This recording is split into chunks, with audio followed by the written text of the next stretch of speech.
Welcome back in. Let's wrap up the NFC South. Let's start here with the New Orleans Saints. So the New Orleans Saints last year, they missed the playoffs at 9-8. They had a couple losses down the stretch, one against the Eagles that didn't get them into the playoffs.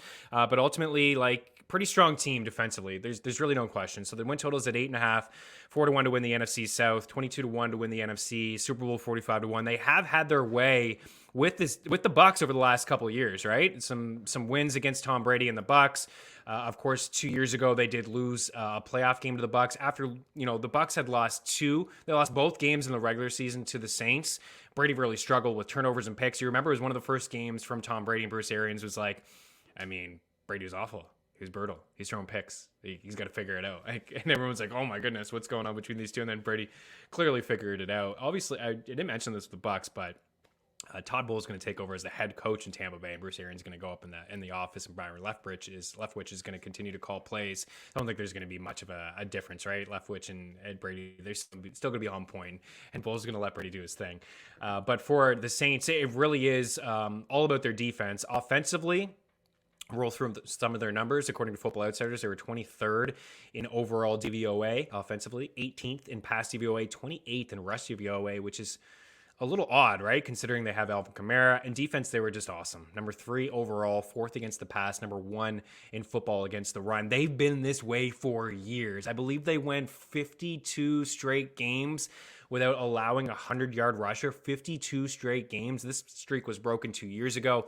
I remember this because the Eagles played them, and it was Miles Sanders and Jalen Hurts who both had over 100 rushing yards against them. And I think both did it last year against the Saints as well. So if you just cross out Philadelphia, this team has stopped the run pretty easily against every team in the NFL. Stopping the run has been their strong point. Defensively, they're still pretty good. And they're going to be one of the better defensive units from a DST standpoint. I think that they're a decent target, right? If you're drafting a defense, you can do it a little bit later on. We talked about the division. Mehdi brought it up earlier. The division's not really good.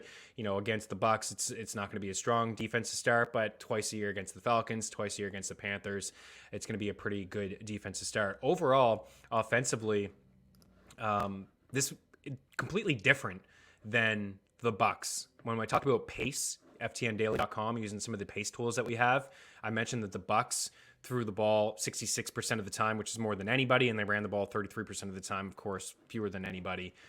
With the Bucs, or with the Saints rather, this team ran the ball quite a bit. 48% of the time. Philadelphia ran 49% of the time, number 1. Tennessee Titans 48% of the time, and then the Saints. Now, I don't think that was really because Jameis Winston left with an injury. You could say maybe because they rolled out, Simeon, and they rolled out Taysom Hill. But Jameis Winston averaged 23 passing attempts per game last year before he suffered that ACL injury. 23 passing attempts per game. That's it. That's not good. That's like one of the lowest marks in the NFL. For an example, Jameis Winston, he played 7 games, 6.5 basically suffered that injury. When he was with the Bucs in 2019, he had 626 passing attempts. That was 39 per game. 39 per game. Of course, it was a very different team. The defense was not good. They were always playing from behind, and Winston was getting himself in trouble. He had 33 touchdowns and 30 picks that season. Last year, he had 14 touchdowns and only 3 interceptions. Did Sean Payton fix him? Maybe. Sean Payton's not around anymore. He's not there. There's a lot of question marks with this squad, but my goodness, there's a lot of upside as we can get into some of their weapons here, Tyler. Jameis Winston, quarterback 20, I think it's pretty good. I think I like it. Again, single quarterback leagues, probably not. Superflex, I think makes for a decent quarterback too. Because look at some of those weapons. Michael Thomas, Chris Olave, Jarvis Landry. Landry's been a target beast multiple seasons with 100-plus targets in the slot. Could be the number 1 option for Jameis Winston. Could be that safety valve. Michael Thomas, we haven't seen really since 2020. When we saw him, he was amazing. He was the best wide receiver in the game. Him and Drew Brees had an unbelievable connection. He was setting records. These two were certainly on the same page. There's been some ankle issues for Michael Thomas. There's been some bad blood inside the organization with Sean Payton.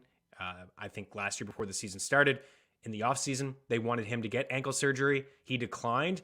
And then within 3 weeks of the season, close to it, he's like, all right, I'll get it. And then he just missed. And there was certainly some bad blood between him and the organization over that. There's no question. There's multiple reports about that. But look where he is going as wide receiver 37.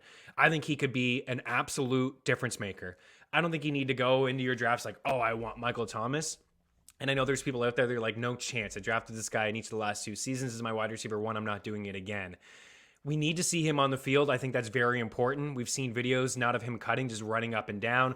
There was a report this morning out of The Athletic, I do believe.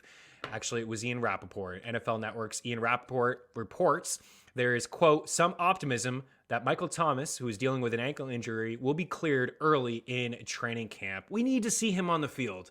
It's very important to see him on the field. If you're going to draft even as wide receiver 37, ADP 40, 50, even around that range, you need to see him on the field. Personally, I need to see him on the field. If you're drafting best ball, go ahead. It's best ball. You can make a case for anybody in best ball. If he doesn't play, you got other options in there that can step in, have that high ceiling week, and away you go. The Saints are an easy stack in best ball as well, as we just showed you some of these guys and where they're going. Jameis Winston's not going to cost you anything. ADP is actually 82 for Michael Thomas, who's kind of way off there in the 50s. He's not going to cost you anything.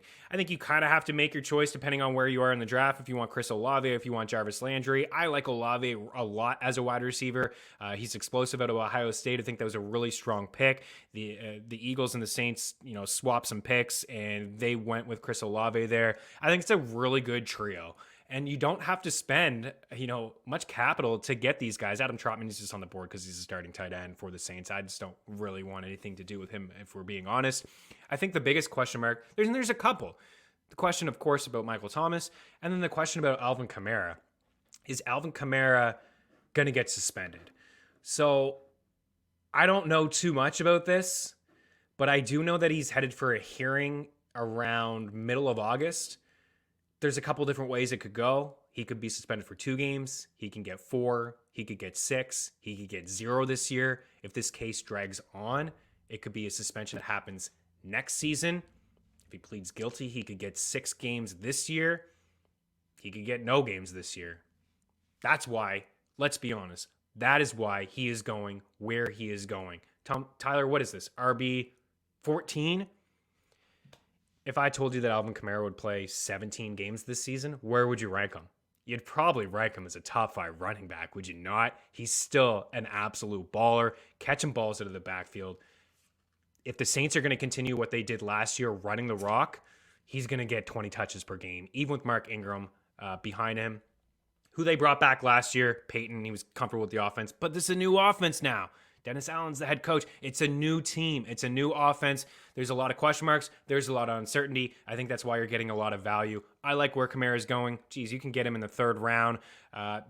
Clearly, there's some risk. We just talked about that. Michael Thomas, there's some risk, but he could be a league winner for you. There's no risk in drafting Olave. There's no risk in drafting Jarvis Landry. These are guys that you can get pretty much later on in your draft. And I would love to tell you that Jameis Winston's going to chuck the ball 40 times a game, but I just don't think that he will.